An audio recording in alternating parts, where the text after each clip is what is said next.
I've got your French brains, Lambert. So that's what happened to them.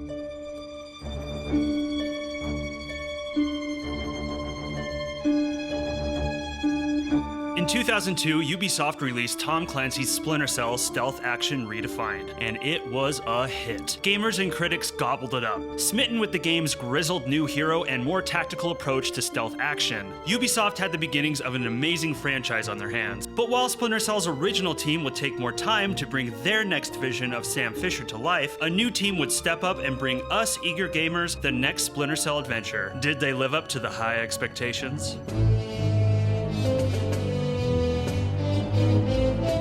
What's up everybody, I'm Kirk, and today we are taking a deep dive into Splinter Cell Pandora Tomorrow. But before all that, please be sure to subscribe to this channel for more videos that lurk in the shadows. Alright, let's get sneaking.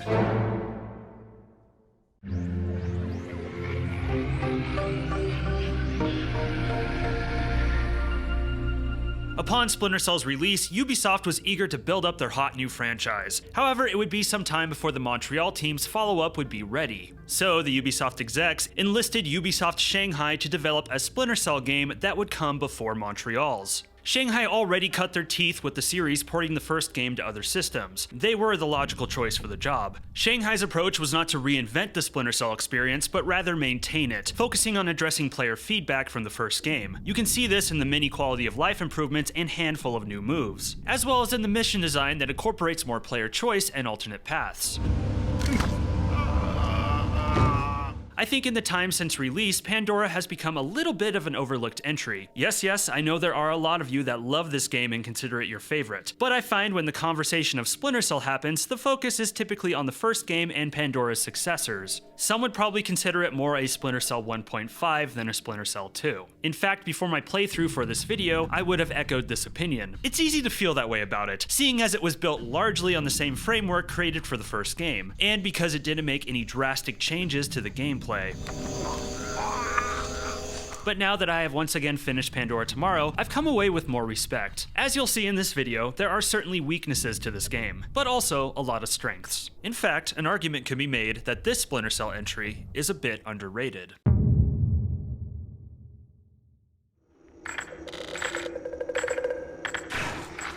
Now before we move on to the meat of this video, I have to touch on what was a big selling point of Pandora Tomorrow: multiplayer. Unfortunately, this video will not go in depth into the multiplayer, but I think it would be an error not to mention it. Spies vs. Mercenaries was a 2v2 multiplayer mode, where 2 players would play as the Spies and 2 players would play as the Mercs. Spies played just like Sam Fisher, with the exception being their weapons were non-lethal. They could only stun in melee. Mercs, however, played just like a first-person shooter and had lethal weapons. They pose a massive threat to the Spies, but have limited mobility and sight. The goal for the Spies was to disarm the ND-133 bombs, and the goal for the Mercs was to prevent this from happening. Spies vs. Mercs was an absolute blast, and I think it's safe to say it was a multiplayer phenomenon, and remains one of the best examples of asymmetrical multiplayer gameplay. Every mainline Splinter Cell after this would feature a variant of this mode, and if Ubisoft ever releases a new Splinter Cell, Spies vs. Mercs would be an expectation. Hopefully someday I will have a chance to do a proper video on this multiplayer series. But for now, let's dive in and open up Pandora's box.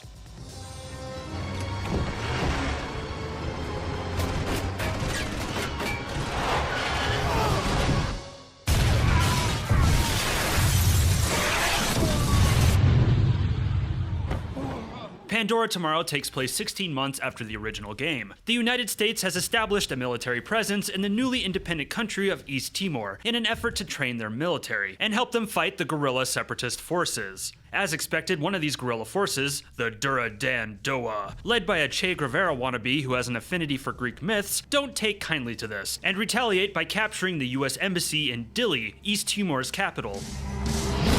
Sounds like a job for good old Sam Fisher. Sam infiltrates the embassy and helps quell the threat, but in the process stumbles upon a nefarious plot. The Dura Dan Doa have managed to get their hands on a strain of smallpox as well as a device to contain and transport it, an ND-133. Several of these ND-133s have been placed throughout the United States, and to make matters worse, if the guerrilla leader doesn't make a daily phone call and utter the passphrase, "Pandora Tomorrow," the ND-133s will detonate, killing millions. Basically, it's the Dura Dan Doa's twisted insurance policy to keep the United States at bay. Unfortunately for them, the US has a twisted hero of their own to take this challenge on.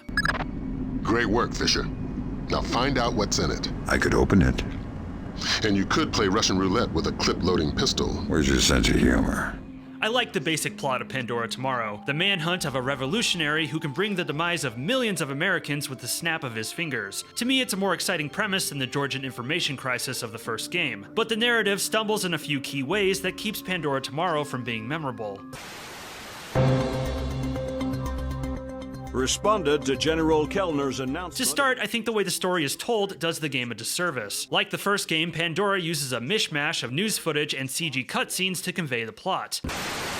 While in the first game, the news broadcasts were an interesting approach, in Pandora, I think they get in the way of the story. The sporadic cuts between different news broadcasts make it hard to follow what's going on. What's worse is all of the cutscenes lack a sense of urgency. Just to remind everyone, this is a game about a man who, if he misses a phone call, will kill millions. And this dude is actively fighting in a war zone. One stray bullet can be catastrophic. By all means, this is a race against the clock. The news broadcasts at times feel more wrapped up in making cringy jokes and planting the seeds for chaos theory. And Sam and his team are often just sitting around leisurely prepping for the next job. The best of the cutscenes comes at the end of the game with a mad dash to LAX to disarm an ND-133. Every cutscene in the game should have had this same urgency. Plus, they just look average. The models and rendering look fine, but the animations are as stiff as a board and the lip sync is non-existent. I knew the Penguin was a benefactor, and... To the game's credit though, the best storytelling moments happen within gameplay, which I always prefer. Major story beats happen because of the player, and the radio conversations between Sam and his support team are still enjoyable, despite a couple goofy lines. Blueprints show an ornamental stream running beneath the entrance. Looks like a viable way in. A little wet's better than a little dead. Oh, Lambert, you're so funny I could just shoot ya. Next, there's pretty much zero evolution for our main characters. Part of the charm of the first game was getting to know the cynical Sam and his team. However, in Pandora, it's business as usual for the third echelon gang. Another crisis, another job to do. Lambert is still the smooth, confident handler, Anna Grimsdottir is still all business, as she always will be, and Sam is his same sassy self. The world is small, nasty, and complicated, and everybody dies alone. Alright, someone needs a nap. All of the characters are, and remain, the same as they were at the end of the first game, and I think there's a big missed opportunity here to further grow them. I really wish there was some sort of personal or interpersonal conflict going on with Sam and his team whilst trying to stop this terrorist threat. I'm not saying it needed to be some dire character drama as seen in Double Agent and Conviction, just something to facilitate some character development, because as it is, Pandora is pure plot, with nothing for the player to emotionally connect to.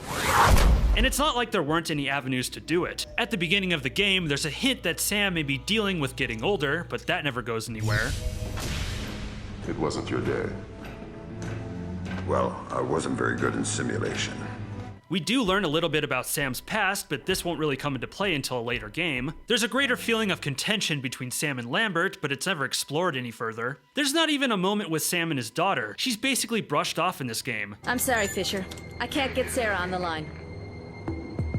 I don't know what I'd say to her anyway. If I had to sum it up, in the grand scheme of the Splinter Cell narrative saga, Pandora Tomorrow is very much a lateral move.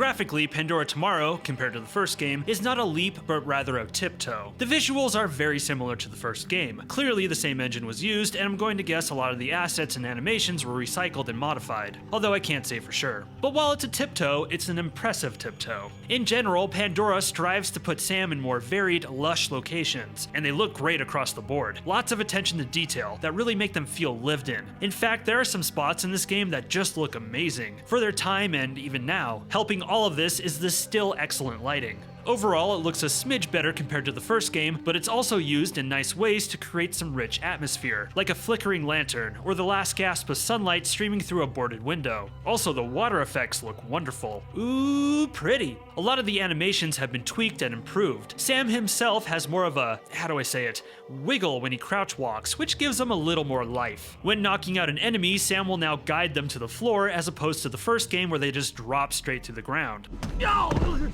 There's also some appreciated contextual animations that we'll talk about later.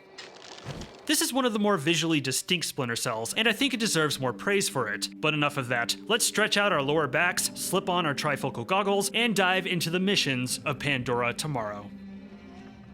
Fisher, welcome back to the front. Right out of the gate, Pandora Tomorrow sets itself apart from its prequel. A warm orange sunset, the silhouette of a jungle backdrop, a creaking dock, and beautifully rendered water. A far cry from the first game's gray, sterile office buildings and brown urban streets. Not that those were bad, but change is refreshing. Sam's mission is to infiltrate the captured US embassy to retrieve classified intelligence, and learn all he can about the terrorist force. While the first Splinter Cell had a dedicated training mission, Pandora weaves its refresher course into the beginning of this level. Each of the fundamental mechanics are explained by Fisher's support team, with convenient situations for you to test them out. Yeah, it's hokey, this style of tutorial always is, but it does get you into the thick of it right away. Mechanically, Pandora Tomorrow is nearly identical to the first game, seeing a handful of new moves and minor improvements to the existing ones. Now, as a heads up, for this video I'll be skimming through the core mechanics as I went through them in depth in my video on the first game, and instead putting a lot more focus on the new or modified mechanics. The name of the game is still staying quiet and keeping to the shadows, aided by the game's light meter. A small but appreciated tweak to the meter is that now while hiding a body, the slider will blink, indicating that the body will be properly hidden and will not set off any alarms. A nice addition that takes some of the guesswork away. Sam is still able to put his back up against the wall, but now you can perform a SWAT turn, which lets Sam quickly hop gaps to cover. It's a solid move that comes in handy quite a bit through the course of the campaign, but unfortunately the SWAT turn would not return in future Splinter Cells. What is that?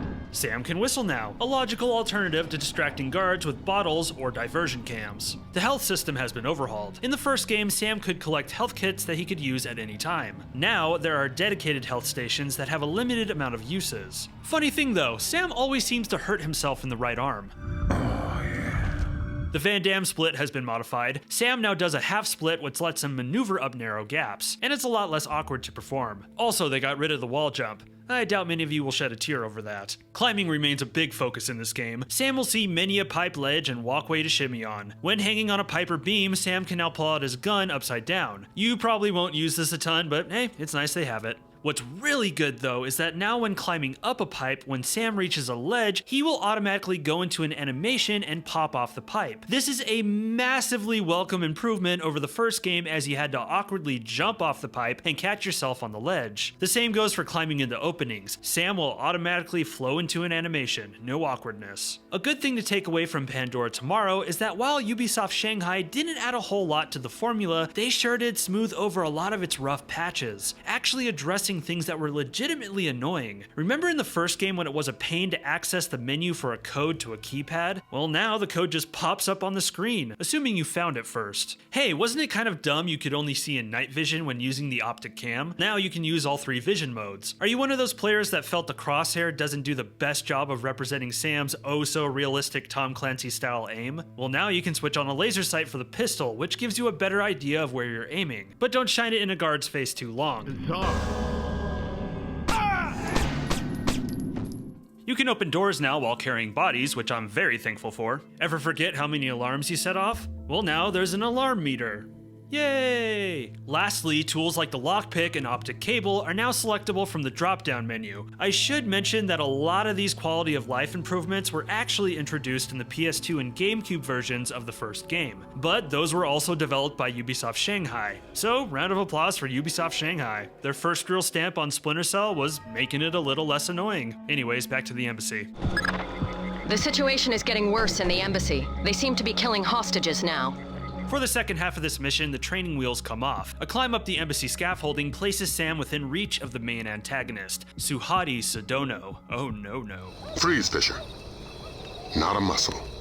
Sedono is right on top of you. If he sees you, this mission is over. Please don't kill me. After this, you complete your first main objective, rescuing Douglas Shetland and retrieving the classified information he has. Douglas, it's been a while. Fisher? My God, man, you're getting old. Shetland is an interesting character. CEO of Displace International, a PMC, he's an old friend of Sam's, familiar enough to know his personal life, but totally unaware of what Sam is now or even who he works for. I'd hope the next place we met would have been stateside. I'd like to buy you a beer, see how Sarah's doing. Let's leave home where it is. Shetland will go on to play a far bigger role in a later Splinter Cell title, and in retrospect, it's fun to see how this game sets him up. But for now, let's leave the deeper conversation about Doug alone until that later video. How'd you hide it from your guard? Just wash your hands when you're done with it. Was it up your ass? Oh, I bet it was. After Doug supplies you the info, you have to rescue a captured translator who will be able to decipher it. First name Ingrid. She's being held in a tower off the garden behind the embassy grounds. But before that, you have to go through some trickiness.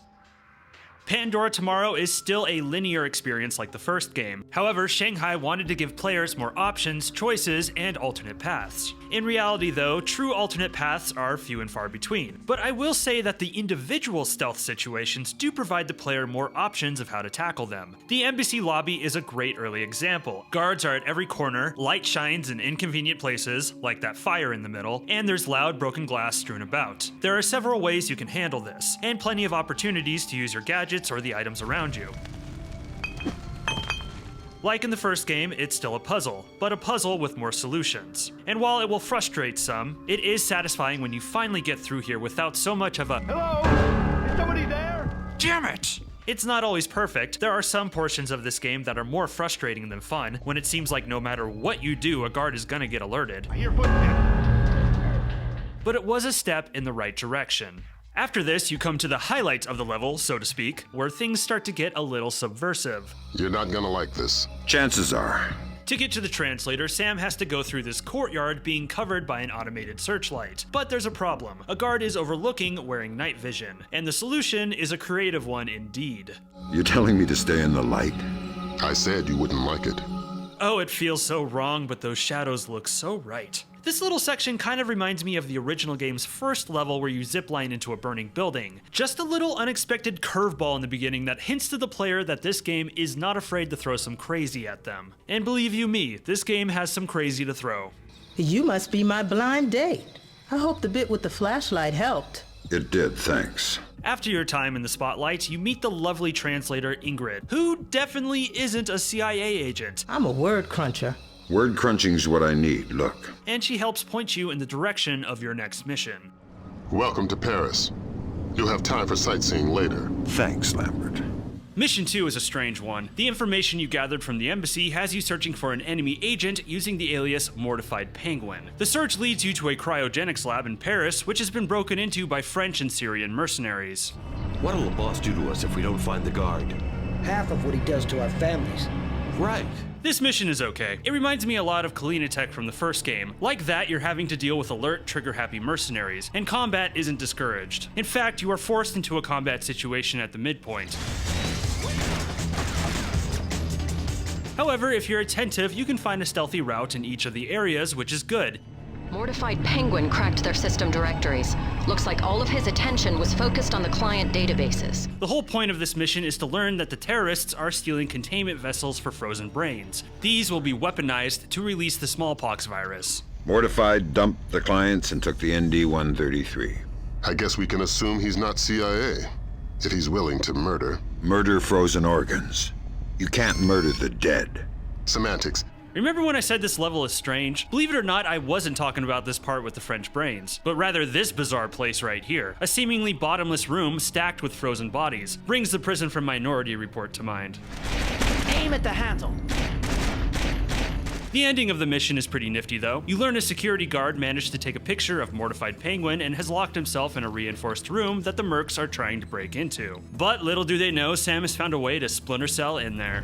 Is there any way out of here besides the door and the air vent? You are thinking I would still be here if there was?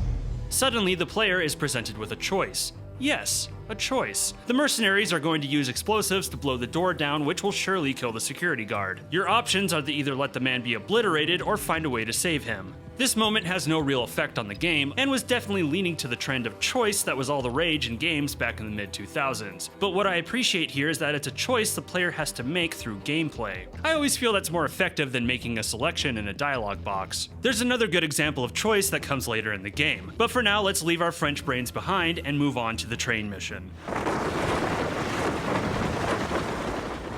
The train mission is easily the most memorable of the game, likely one of the most memorable in the Splinter Cell franchise. You only have one real objective to complete, finding a one-legged undercover CIA agent who may or may not be a traitor. And the whole level is basically a straight line, with a few civilians, terrorists, and workers to sneak past. It's pretty straightforward, but what makes it memorable is the fact that, well, you're on a speeding train. And the devs absolutely made the most of it. Case in point, this little section right here.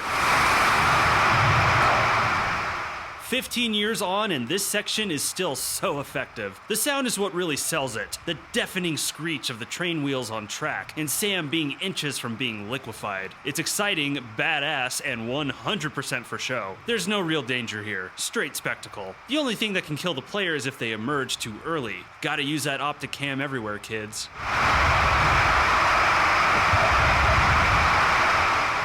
When you get into the passenger carts, you actually have a couple choices of how to proceed. You can flip off the cabin lights and tiptoe your way up the middle. Nerve-wracking, but believe it or not, it's the safest way to tackle this level. But what's the fun in that? Just when you thought Sam Fisher couldn't get more badass, he hops on the outside of a speeding train without batting an eye. You have to get past several windows that the passengers are looking out of, and you have to make sure you don't cross when a track light is going past. Oh, and in case you were feeling a little constipated, yeah, that should get you pooping your pants in no time. When the fun ends, Sam now has to find the one-legged CIA man, Norman Soth. To do this, you have to use your thermal goggles to spot Soth's cold plastic appendage. Some clever use of thermal in this game. Aha, there you are. First, you tell me, who are you? I'm your Uncle Sam, come to make sure you're still one of the good guys. Spoiler, he isn't. Sir, What is it now? you have a phone call. Stay hidden and don't make a noise. And from there, we follow him and get our one mandatory use of the laser mic. Ah, the laser mic, the runt of Splinter Cell gadgets. I just have a bad feeling about this train. I think our cover's blown. After that, there's a shootout, a chase, a helicopter explodes, and Bob's your uncle, mission complete. The train level is not the best Splinter Cell level. It definitely leans more into style over substance, but I do have a soft spot for it. It's a nice break into blockbuster action movie territory, which the early Splinter Cell games like to flirt with. Wait, security stage increased. Stage 1, flak jackets on. Before we move on, I want to address Pandora Tomorrow's alarm system. Alarms are similar to the first game. Trigger too many and it's game over. You're typically allowed 3 alarms before this happens, with a few missions requiring no alarms. What I disliked about this system in the first game is that the alarms didn't really affect the mission all that much, and felt too punishing to first-time players. Pandora addresses this in a couple clever ways. Each alarm you trigger makes the baddies tougher to deal with. First alarm stage causes enemies to put on flak jackets. Security stage increased. Stage 1, flak jackets on. Second, they put on helmets. Security stage increased. Stage 2, helmet on. And then third, of course, is game over. However, if you behave yourself, the alarm stages will decrease. Security stage decreased. Security stage back to normal. Okay, it seems they've gone back to normal. Thanks, Grim. It's an improvement as now there is a tangible punishment for getting caught, while also rewarding the player for safer play, and it makes a first-time playthrough more forgiving. Intruder! In reality, though, the alarm system will really only affect players who choose more combative play, as the enemy's added protection makes them harder to kill. And if you're playing like a ghost and not killing, this doesn't pose much of a concern. Overall, it's an improvement, but it's not perfect, and the Splinter Cell series would continue to tweak it in the later games. Here's a cultural opportunity for you. The birthplace of Judaism, Christianity, and Islam. So this is where all that peace and love came from. Every time I play Pandora Tomorrow, I like the Jerusalem mission a little more. Sam has to make his way through the cramped, ancient streets of the city to find a hidden lab where Syrian terrorists are cooking up some smallpox. Luckily, a curfew is in place to keep civilians off the street. How convenient. Even still, there are cops and other rabble-rousers to get around. Yeah, I'm watching you, lady. Stay away from my sticky shockers. What I love about this level is that there's all these sneaky ways to get through it. You can stick to the streets and do just fine, but you should be on the lookout for a pipe or ledge to give you a narrow, scenic route. It's fun and gives you a sense that you're improvising your way through it. I love the whole feel of this level, the atmosphere. You can spot people sitting in their homes enjoying their evening, oblivious to the fact that there's a ninja outside their door. You might even find a shortcut through some of them. There's Muslim men praying and these Jewish fellas debating why Ubisoft hasn't put out a new Splinter Cell yet.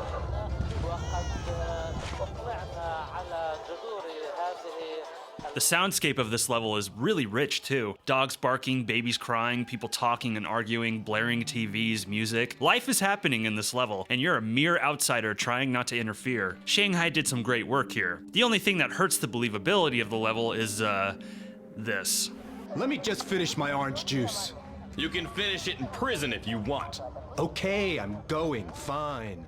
Voice acting in Splinter Cell Pandora Tomorrow is, how do I put this? Cringeworthy. Is the plane ready to go? No, we're still waiting for the product and the pilot. They're so slow today. We've been guarding this plane forever now. When it comes to the main cast, we're in good shape. Michael Ironside once again nails his performance as Sam Fisher. We can't endanger the hostages. Understood. And with some due respect, leave anything Lambert can say to Lambert. I don't want the voices in my head to become a crowd. Irving Lambert's original voice actor, Don Jordan, was replaced by Dennis Haysbert, whom most of you know as the Allstate guy, although back then he was better known for his role in 24. Let's work on stealth. Your gun should always be your last resort. Invisibility is your best weapon. He does an okay job. His Lambert comes across a bit harsher than Jordan's, and at worst robotic. God help us, Fisher. That alarm means Soth released the pox. I'm not sure why this replacement happened. Perhaps there was a scheduling conflict, or maybe the execs wanted to squeeze more star power into this game. The elevator stopped. Thanks, Lambert. But Haysbert's time as Lambert would be short-lived, as Don Jordan would return as Lambert in future titles, and I'm happy he did. As for the performances for the side characters and villains, they range from acceptable to good. Why are you smiling? Thinking about my mom. That's sweet. She always wanted me to make the pilgrimage to Israel. If I see any postcards, I'll pick one up for you. But when it comes to the guards and civilians, woof. I need information. I don't speak English. I'd be willing to bet your neck that you do. I know a little English. Yeah, no shit. I don't know his name. Somebody important to Sedano. He's got an American accent and one of his legs is fake. Essentially, all of the NPCs, regardless of what culture the game says they're from, are voiced by some bored-sounding white guy. And it's bad. I'm looking for Jonathan Poindexter. He's in this car, cabin 18. Is he alone? He's got friends, but they're in other berths. He's supposed to be French, by the way. It's pretty shocking this was allowed into the final product, considering the enemies in the first game had accents that, as far as I can tell, made sense for the region. You want to die tonight? That's free.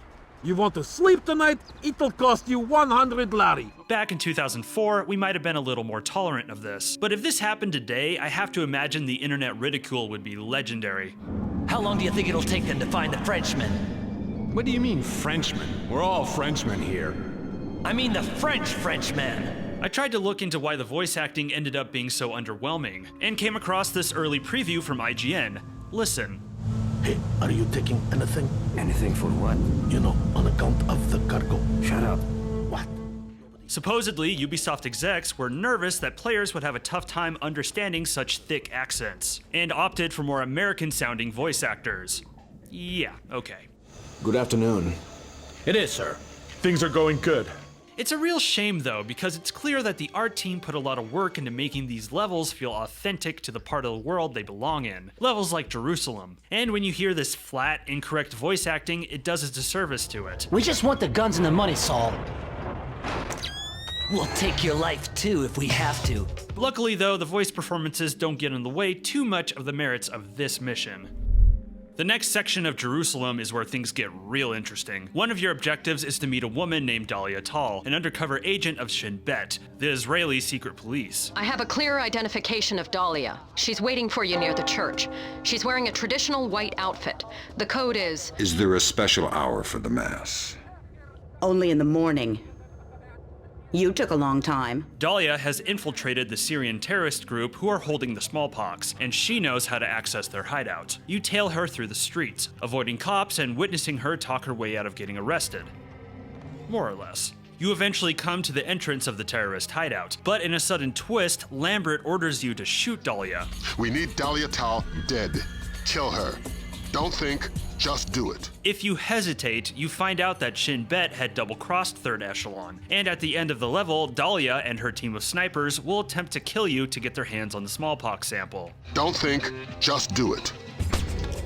If you do kill her, you don't have to deal with her at the end, obviously, but you do have to get through all these cops patrolling the courtyard. Killing unarmed women seems mighty close to terrorism.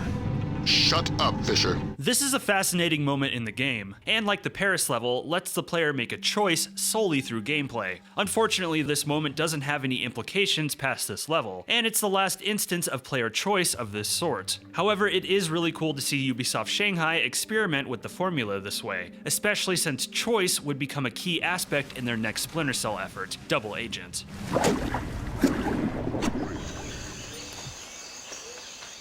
Mission 5 is the game's proper jungle level. It's also my favorite level in the game. Sam has traveled deep into the wilds of Indonesia to infiltrate the base of the Duradan Doa, which is currently being cased by PMC snipers, led by none other than Doug Shetland. My God, old man, you keep turning up in unexpected places. Ah, good old Doug. I'm sure nothing will ever come between us.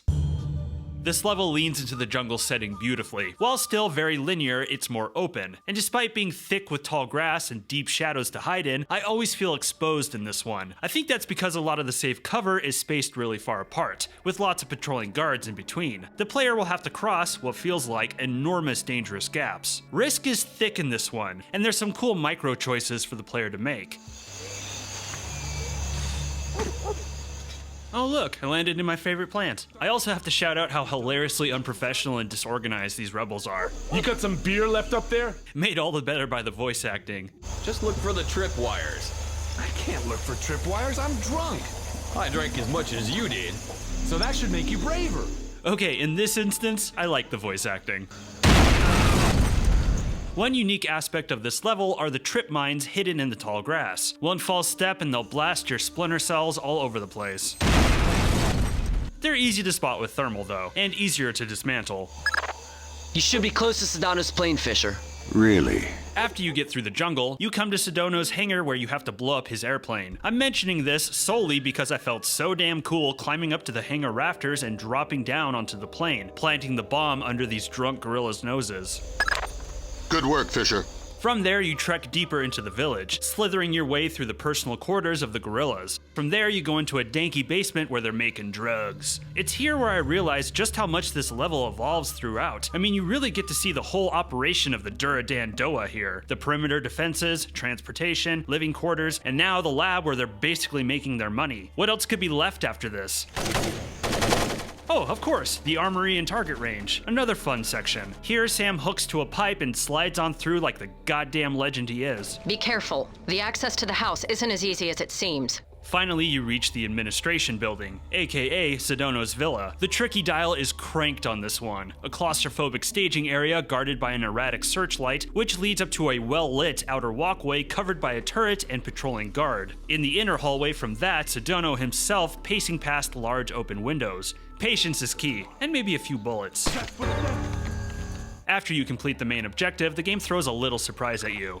Fisher, freeze. Don't make a move. Shetland will take you out of there. I'm under attack! This mission is the full package. It's fun to stealth through with all of its nooks and crannies, and the difficulty feels right on. And once again, I like how dramatically it changes throughout, giving the player a first-hand look at the villain's operation, leading up to a heart-pounding finale that has you once again mere feet from Sedano, and coming close to getting captured. Indonesia is a level where I started saying to myself, wow, I think Pandora is a little underrated. But then you hit the submarine level and it all comes crumbling down. Okay, I was being hyperbolic there. This level isn't too bad, it's just uneven and a little uninspired. You're just about in position. Right. I see the abandoned, but where's the shipyard? Underground. The dock was made for submersibles. It starts off strong enough, Sam sneaking through a field of tall grass with a sniper overlooking, one of the more visually impressive bits of the game. Past that, you hit a hallway with mines in it. which is kind of cheap, but okay. I suppose the sniper and automatic turret outside was a clue that they really don't want anybody coming through here. From there, the level gets intense. A donut-like courtyard patrolled by 2 guards with heavy lights on both thoroughfares and a sniper overlooking. Because why not? It's a tricky one. You can't get shy about spooking the guards to your advantage. Who is that? Show yourself. One of the more nerve-wracking sections has you sneaking under a dog pen, which ends up spooking them, bringing some unwanted attention. What? After that, you have to deal with a very inconveniently placed turret that can be bested with some good timing. Oh, and last but not least, lasers. Freaking lasers. You're underestimating my charm. Past this point, the level droops. You descend into the sub-hangar, force a technician to raise the vessel, and then step out into the sub-hangar proper. Here you find a big old L-shaped catwalk and a couple of guards loafing around, leading to a bright, loud tram that gets you noticed immediately. And before you know it, you're hiding from a hail of gunfire. It's all set up so you can snipe your would-be attackers. Yep, it's a forced combat sequence.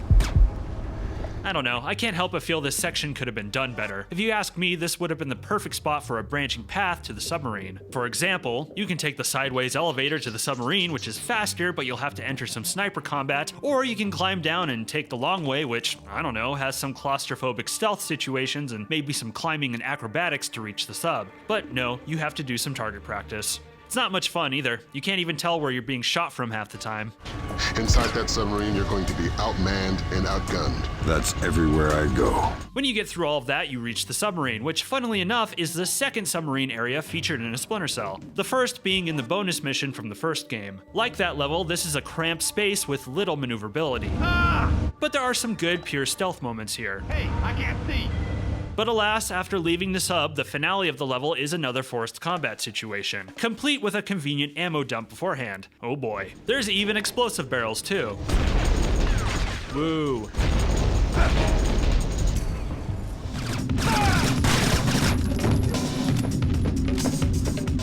Combat is not terribly fun in Pandora Tomorrow. While the shooting mechanics are sound and the weapons are fun, the reality is Splinter Cell was not designed to be a third-person shooter, and your weapons are better suited for stealth kills. So when the game forces you into a combat situation, it feels like a square peg going in a round hole. Jerusalem is the best example of this. When you go into the basement to retrieve the smallpox, you are immediately assaulted by enemy combatants and have zero cover. It's likely you'll be cheaply killed here. From there, it's not hard for that section to turn into a dim corridor shooter. I can understand the devs wanting to inject more excitement into the game, but Splinter Cell is exciting because of its level design, like the train mission, not because of shooting people. Forced combat is a speed bump in an otherwise well-paced stealth experience.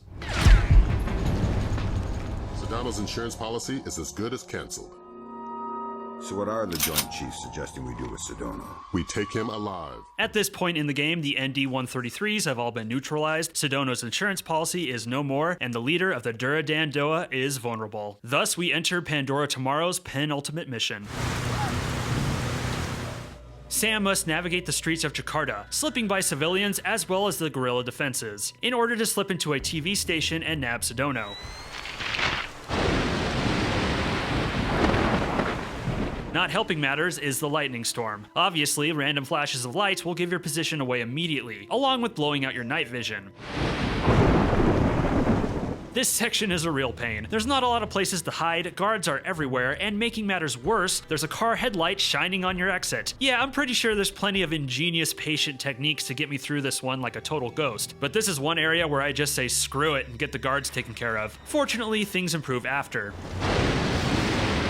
Before you reach the TV station, the game throws one of its better challenges at you. Remember in the first Splinter Cell that minefield you have to navigate that's covered by searchlights and snipers? And you have to be constantly switching between thermal and night vision because the mines show up on thermal but the spotlights don't? Well, meet version 2.0. You have to get around this watchtower with 2 searchlights circling it, and mines litter the area. Your only means of cover are the satellite dishes surrounding it and these transformers. You'll have to gauge the timing of the spotlight and switch over to your thermal to see the mines, praying you're faster than the light. Getting through this without setting off any alarms is pretty exhilarating, especially at the end when you have to scale a fence before the light shines back on it. It's awesome. It might be one of my favorite challenges of the whole game.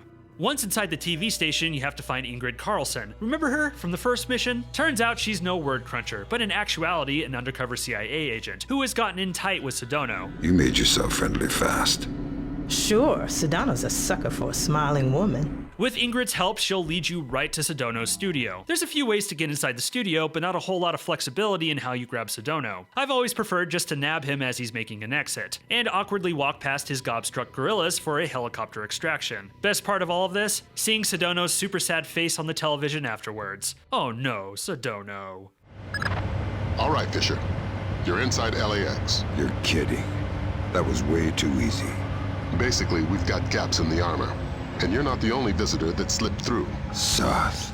We have now arrived at the final mission, LAX, and it's a doozy. One ND-133 remains in possession of our deranged one-legged train man, and if Sam doesn't get to it in time, it will be a pandemic the likes of which the world has never seen. Terrorists are among the ranks of the airport employees. Your only lead is that the terrorists recently inoculated themselves against the smallpox virus. I'd be willing to bet they're still fresh from a smallpox vaccination, so you may be able to ID them by their higher than normal body temperature. So, you have to check every NPC in this level with your thermal, and neutralize anybody with a high heat signature. Like I said, there's some clever uses of thermal in this game. Hey, I don't think I've seen you here before. I'm new here. Ah, well then, welcome to the team. This mission can be frustrating. Most of the stealth situations feel inflexible, and all of our feverish terrorists are standing in well-lit spots and surrounded by innocent people. I want to highlight this nightmare of a room right here. There's 5 guards in this room, and you have to kill 3 of them. There's wide circles of light all smushed together with vague shadows all around them. I mean, look at this. How I'm not being seen is beyond me. We've got a terrorist radio alert. Damn. They know you're there. Mission's over. Get out of there. It's so easy to get caught in here. There's only so many times I can listen to Lambert being disappointed in me. I'm gonna take a wild guess and say people's opinions of this level solely depend on what system they played it on. Because for me on the PC, I was smashing that quick save key constantly, and I have to imagine the OG Xbox peeps playing with the checkpoint system had to have been tearing their hair out. The section after this cracks me up though, featuring conveyor belts of airplane luggage with dudes watching over them. I mean, I couldn't tell you how an airport luggage system works, but I have a feeling it's a little more straightforward than this. Wait, are those lasers? To get past this, you have to wait for the convenient man-sized stacks of luggage to come by for Sam to hide behind. I mean, I'm sorry, this is silly. Right.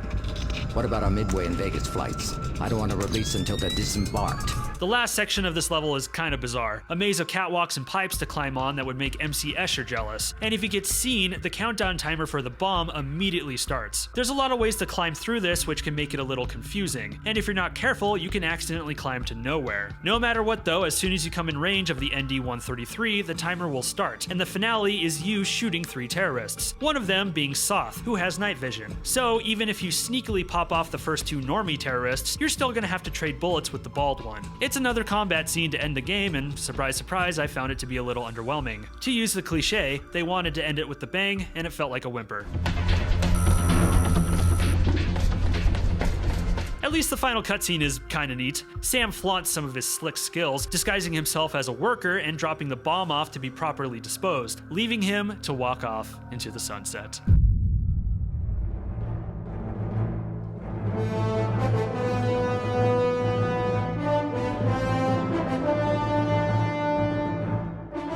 Splinter Cell 1.5? Perhaps to some, but for me, this Splinter Cell deserves the full 2. Pandora Tomorrow preserves the core of what made people fall in love with the first game. And once again, I think Ubisoft Shanghai did a great job refining Ubisoft Montreal's original design. They didn't reinvent the wheel, but they made it a little nicer to turn. But is it an underrated entry? Yes and no. I think the game's visual presentation and level design deserve a little more recognition. There are parts of this game I think still look fantastic, and there are some challenges here that are some of my favorite in the series. Plus the steps towards more choice in how you tackle each mission, while not immense, was a good move on Shanghai's part. But on the flip side, there is some level design here that is really frustrating. Anytime combat is required, the game falls flat, and the story is stuck in neutral, not to mention the voice acting. If I were ranking the Splinter Cell series, I'd put this somewhere in the middle. I don't think it's the best, I don't think it's the worst, but I still think it's a lot of fun, and I'm gonna look forward to the day I get to play it again. I would encourage players new to the franchise to check it out, and for those who haven't played it in a long time, give it another look. You might find something new to appreciate.